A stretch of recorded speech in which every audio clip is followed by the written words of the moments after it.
Untuk berikutnya kita beralih dulu ke panelis kedua. Jadi saat ini giliran Ibu Resti untuk memberikan pandangan. Dan sebelumnya izinkan saya untuk membacakan profil Ibu Resti secara singkat. Sekali lagi beliau saat ini adalah Senior Eksekutif Vice President 5 di Indonesia Exim Bank. Sebelumnya berkarir pada bidang governance, risk management, assurance. Beliau pernah menjabat sebagai Chief Risk Compliance and Audit Officer di PT Smartfren Telkom Tbk. Pernah menjabat sebagai Chief Operating Officer di MyBank dan sebelumnya sebagai Chief Audit Officer di Bank CMB Niaga. Dan kita tentunya ingat bahwa Bu Resti merupakan Vice President ya dari II Indonesia untuk periode tahun 2014-2017 ya. Mengenai latar belakang pendidikan, beliau menyelesaikan pendidikan jenjang master di bidang manajemen dari Asian Institute of Management di Filipina, kemudian sarjana dari Trisakti untuk bidang finance. Oke, silakan Ibu Resti untuk menyampaikan pemaparannya. 20 menit Ibu Resti, terima kasih.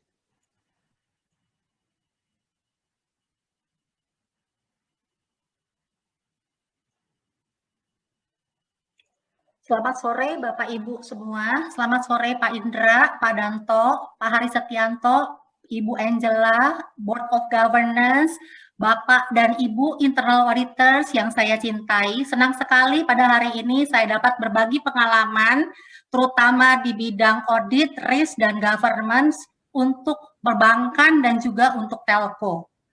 Next please. Oke.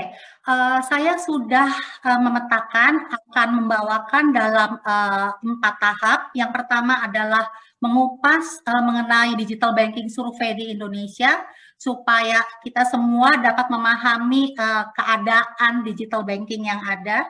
Yang kedua adalah 5 domains daripada digital transformation. Yang ketiga adalah digital competencies. Yang terakhir mungkin saya akan usahakan lebih emphasis di leverage momentum untuk GRC professional. Next please. Yang terakhir yang saya attend adalah digital banking survey di Indonesia dari PwC pada waktu itu tahun 2018, tetapi masih sangat relevan. Intinya saya summarize dalam 6 poin di bawah ini. Yang pertama seperti yang juga disampaikan oleh Pak Indra, cyber security merupakan major risk untuk ke depan. Inti yang kedua adalah 66% responden sudah develop digital strategi. Yang kemudian primary objective dari digital strategi adalah untuk enhance customer experience. Kemudian key points keempat adalah ternyata Gojek sudah merupakan emerging serious competitor. Yang kelima, IT environment sudah moderately efektif untuk digital strategi. Last but not least, 76 respondents sudah mengatakan akan meningkatkan untuk menggunakan agile development processes di tahun-tahun kemudian. Next, please. Nah, main driver pada saat itu yang pertama adalah teknologi 75%, 34% adalah changing customer needs, competition 14%, interesting to note, operational excellence, risk management, regulations, compliance, everything is under 10%. But this survey was done prior the pandemic era, yeah. And now we have actually pandemic situation. Of course, now COVID, as Pak Indra is saying, has now become the Chief Transformation Officer, which is actually the new main driver for the digital transformation. Next, please. Nah, kita lihat sekarang. Ya, dari survei itu mengatakan investment yang dibutuhkan di 3 tahun ke depan, apa saja yang paling dibutuhkan untuk kita embrace dan upgrade ke new technology. Yang pertama adalah digital banking platform. Tidak lupa yang penting juga big data analytics, front end, e-banking platform, fintech collaborations, AI, cloud, robotic process automation, dan blockchain. Di sini blockchain masih sangat kecil. ya. Tetapi 1 bulan ke belakang saya baru attend suatu training dari Indian Blockchain Institute. Di situ benar-benar merupakan suatu eye opener buat saya, di mana di negara-negara lain, ya, tentunya bukan di Indonesia, misalnya di negara Afrika itu sudah memakai blockchain untuk trade finance. Ya, terutama dengan adanya pandemi ini, di sini masih 26%, di sana sudah dilakukan. Jadi supplier ya untuk ekspor barang sudah upload di blockchain, dimasukin hash. Kemudian supplier banks juga validate, dimasukin hash. Confirming banknya juga sudah lakukan, dimasukin hash. Jadi mereka sudah bisa memakai blockchain dan transaksinya itu sudah jalan. Ya, next please. Nah, sekarang yang current IT skills yang ada, kita lihat di sini ya, ada beberapa warna. Orange adalah poor, ya, dan kita masih lihat ada yang poor, ada yang fair, ada yang very good, dan ada yang excellent. Jadi kita bisa melihat yang excellent masih sangat sedikit ya. Jadi kita harus embrace dan upgrade new technology. Next. Nah, kita masuk ke 5 domains ya. If there is one thing that everybody should take away from this sharing, is actually this 5 domain from Professor David Rogers. Ya, langsung aja Pak. Next. Before this, please. Ya, ini ya. Jadi, fortunately, I have attended digital strategy dari Columbia University online selama 4 bulan. Ya, jadi Profesor David Rogers ini melakukan a lot of research, juga melakukan banyak focus group, banyak melakukan interview. Ya, dari hasil research-nya itu, apa yang membedakan bisnis yang berhasil dan bisnis yang gagal. Dan ternyata hasil research digital transformation ini ada 5 main domain yang paling penting. Ya, di sini juga dikatakan yang paling penting untuk digital transformation adalah digital mindset, and it's more than the IT infrastructure. So it's the whole holistic view of the business strategy. Ini yang untuk ngedrive organizations untuk embark to the digital transformation. Next, ya. Ini adalah 5 domains: customers, competition, data, innovation, value. Saya langsung ke halaman berikutnya. Di sini kita kupas pelan-pelan ya. Customer, sebelumnya perusahaan adalah key influencer. Ya, owner dari perusahaan yang menentukan, oke, ini adalah produk yang kita akan mau launch. Tetapi sekarang bergeser, customer adalah key influencer. Dan marketing yang akan menginspire purchase, loyalty, and advocacy. Next. Nah, di sini kita melihat ekosistem dari customer. Ya, customer, Bapak, Ibu, dan saya, ya, kita kehidupan kita tercapture, apakah untuk banking, apakah untuk shopping, apakah untuk pembelian, apakah untuk entertainment, ya, nggak bisa lepas dari Netflix ya. Nah, ada juga gaming, sosial media. Kalau saya pakai Instagram ya. Nah, jadi di sini sebenarnya kita bisa lihat ekosistem daripada customer, dan nggak cuma ekosistem daripada customer itu sendiri, understanding our customer, ya, understanding our customer behavior, transactions, locations, ini akan introduce our company to our next opportunity. Next. Nah, kita juga ada 3 pilar di sini. Yang pertama untuk understand customer needs, yang kedua untuk deepen relationship, yang ketiga untuk cross-sell dan upsell. Dan kalau di bank kita mengatakan, oh kita mau memberikan consistent and personalized experience across all channels. So, for example, if you are a private banking customer, if you come to a branch or ya, atau mungkin misalnya ke mobile atau misalnya ke internet, you will have all the same experience across all channels. Next, please. Yang kedua adalah competition. Dari competition, kita belajar dari hasil analisa Profesor David Rogers ya. Sebenarnya winners akan takes all, ya, karena untuk daripada network effects yang ada. Jadi seluruh bank, telco itu bersama-sama tuh berlomba-lomba untuk keluarin produk platform supaya jadi hook untuk customers melakukan semua transaksi di sana. Ya, jadi siapa yang berhasil itu yang lebih akan takes all untuk due to the network effects. Next. Nah, ini adalah competition and cooperation, ya. Kita lihat sekarang competition, tapi kita juga harus cooperate dengan kompetitor kita. Secondly juga yang dikatakan adalah competition tidak langsung datang daripada competition sejenis, tetapi juga dari non-banking competition, ya. Untuk seluruh across daripada transaksi, investment, lending, dan lifestyle. Terus, next.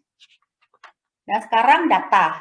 Sebelumnya data adalah tool untuk optimize processes, ya. Sebelumnya kita hanya memakai data yang terstruktur. Going forward dan sekarang kita sudah memakai data sebagai intangible asset untuk value creation untuk company. Next. Nah, izinkan saya untuk elaborate drivers of big data di sini, ya. Jadi kita melihat ada X dan Y dalam bentuk complexity dan business value. Ya, kita lihat di sini ada 2 domains. Domains yang pertama adalah BI untuk business intelligence. Domain yang kedua itu domains yang akan mengcontribute value dengan complexity yang jauh lebih besar. Saya akan touch sedikit, ya. Big data terdiri dari 5 unsur. Yang pertama tentunya volume dari data itu sendiri. Yang kedua adalah variety atau complexity daripada transaksi yang ada. Ya, misalnya customer behavior, customer transaksi, interest-nya selama ini, value-nya berapa, lokasinya di mana, produk apa yang dibeli, service apa yang ada, dan lain-lain. Velocity atau speed itu sangat menentukan.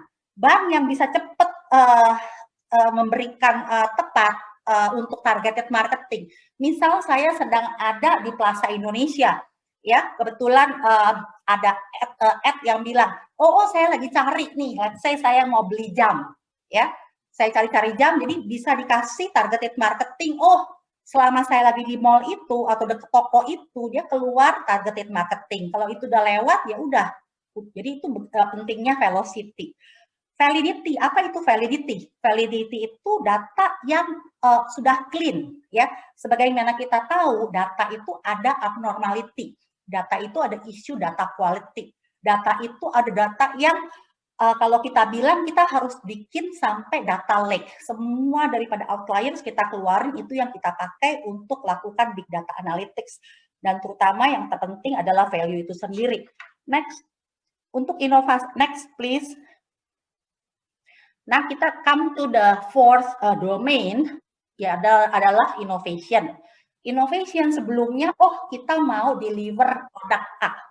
Ya, going forward, kita punya yang namanya MVP, minimum viable prototype, dan iterations after launch. Ini suara saya bergema, ya. Unfortunately, ini saya rusak, saya nggak bisa pakai. I'm sorry, little bergema, ya. Next. Nah, ini innovate by rapid experimentation, ya. Tentunya kita cari nomor 1 untuk customer adalah convenient. Customer maunya yang gampang, yang cepat, ya. Juga harganya itu transparan, tidak ada fee di belakang, dan juga yang simple and easy to understand. Next, please. Value propositions, ya. Value proposition, kita sudah masuk sekarang ke value propositions. Next. Ya, mungkin yang saya mau share, jadi waktu di Columbia University kita tuh 4 bulan course, banyak homework, ya. Nah, salah satu homeworknya itu suruh cerita innovation apa yang menurut participants itu berhasil, ya. Dan saya ambil Gojek. Karena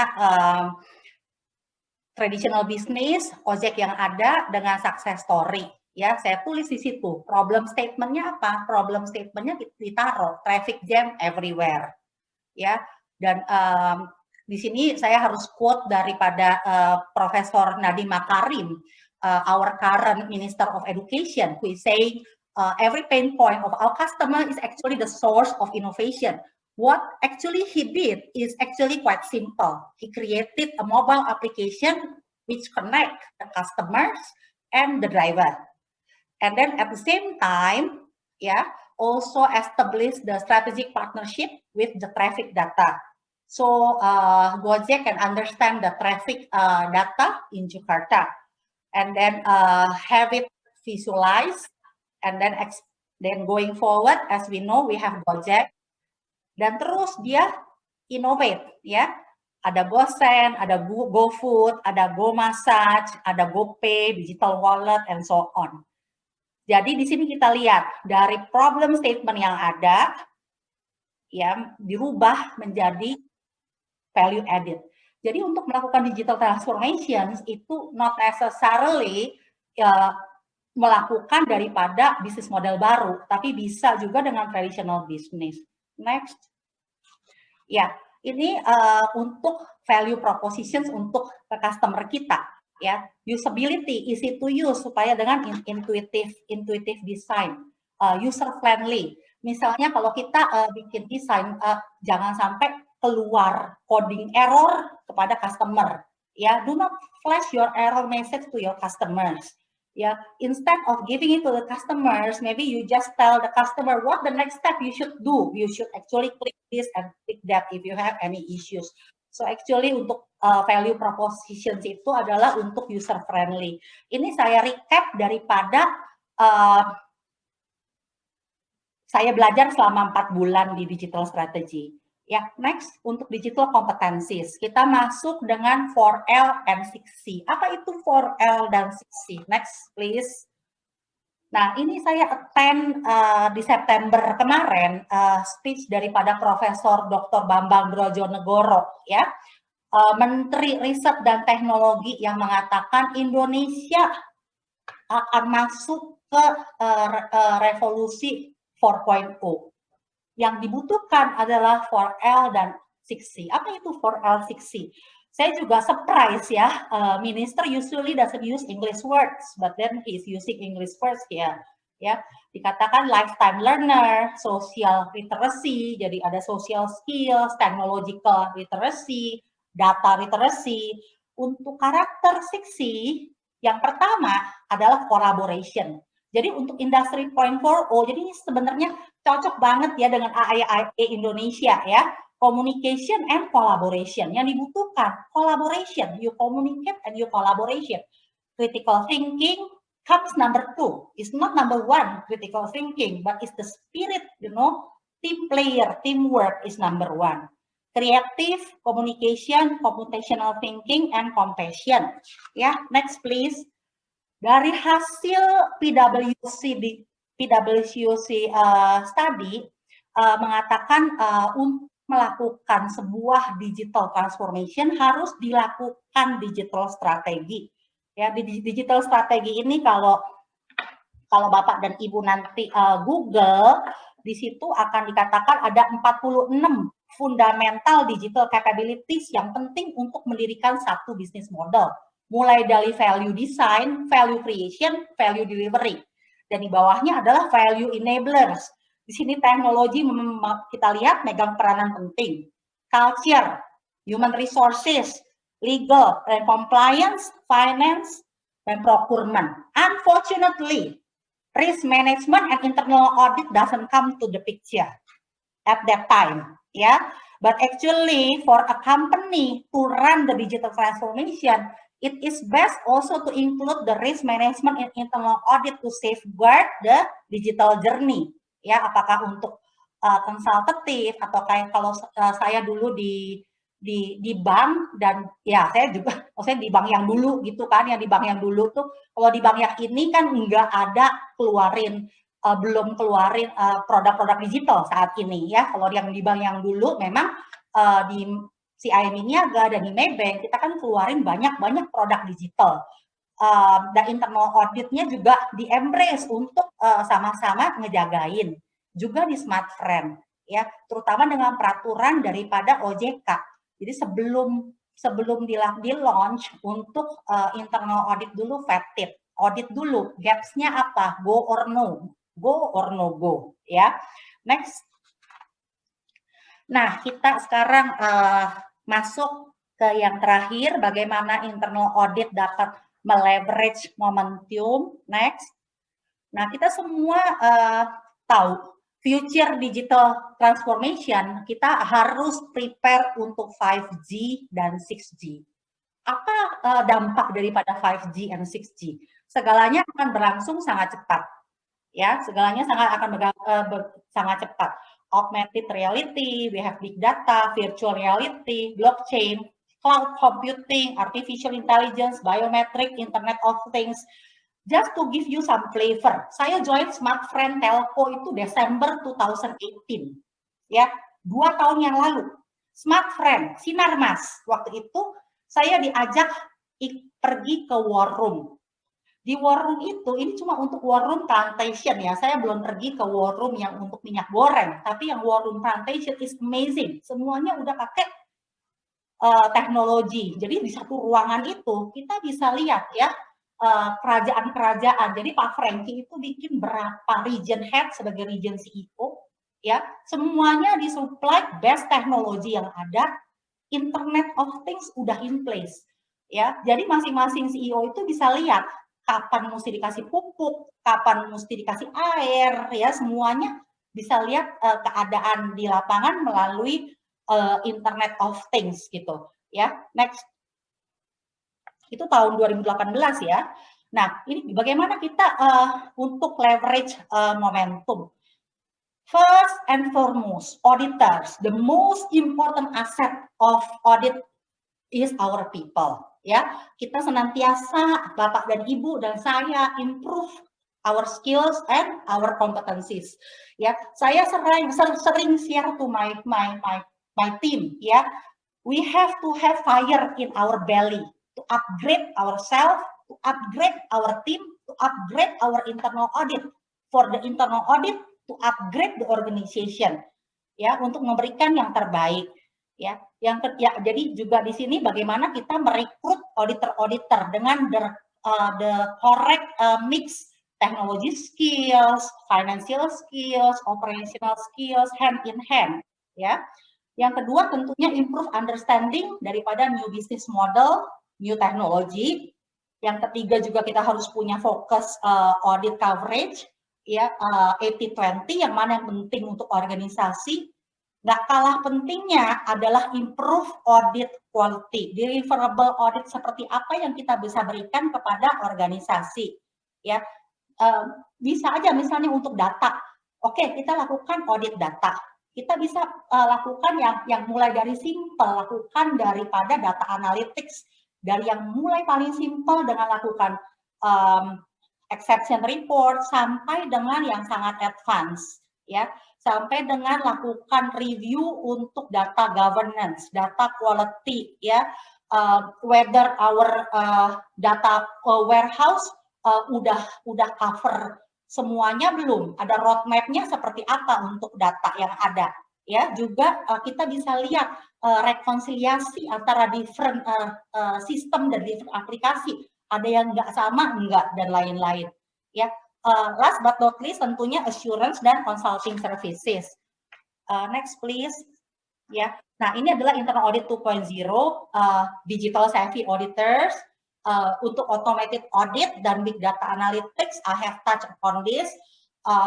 Seperti saya waktu di Smart Friend tahun 2018, kita sudah ada data analytics, sudah visualize dengan Tableau. Jadi kita diskusi dengan bisnis, ya, kita bisa kasih lihat, ya, yang mana yang ada masalah langsung di visualize. Ya, kalau di Sinarmas auditors, mereka sudah masuk ke machine learning, sudah mulai belajar untuk bikin prediktif going forward, apa yang kelihatannya bisa what risk area-nya di mana. Ya, agile auditing ini something that we have to embrace. Seperti dari survei yang ada kita lihat, 70% udah mau embark ke agile methodology, ya. Sistem dan tools, seberapa banyak sistem dan tools our organization invest in internal audit, seberapa banyak internal audit mau invest sistem and tools untuk menunjang digital ini. Last but not least tentunya IAA standar, ya. Next. Nah, ini teknologi audit. Ini saya cuma mau cerita seru ya. Waktu saya di bank, yang nomor satu yang penting adalah integrity. Tetapi waktu saya di telco, yang paling penting adalah availability. Ya, jadi semuanya itu ternyata adalah relatif tergantung kepada kebutuhan customers. Ya, di sini juga next. Agile methodology kita lihat di sini. Kalau dulu kita audit, kita cuma tahunya waterfall, ya, sistem development life cycle, dari user requirement, bikin apa? Oke, functional specification-nya seperti apa? Dari functional specification-nya, text specification-nya seperti apa? Sistem testing-nya gimana? UAT-nya gimana? Deploy gimana? Kemudian baru production assessment testing, ya. Tapi itu dulu, ya, jadi itu harus dulu untuk yang benar-benar yang kompleks. Tapi going forward, kita sudah masuk ke agile. Ke agile adalah cross-functional team. Duduk sama-sama, biasanya ada scrum master, biasanya sprint selama 2 minggu, ya. Kita akan own satu project, ya, kita akan deliverable, dan kita akan sama-sama merayakan small success yang kita lakukan. Ya, ini adalah saya quote dari PwC paper. Next. Ya, ini adalah agile auditing. For the interest of time, saya nggak akan bahas ini karena akan di-cover oleh rekan saya di besok, ya. Kalau ada pertanyaan, I'm happy to answer. But saya mau quote Pak Larry Harrington saying, ya, we create the future. We do not step into the future. We create our future. So as auditors, we create our audit, ya. Itu aja statement terakhir saya. Terima kasih.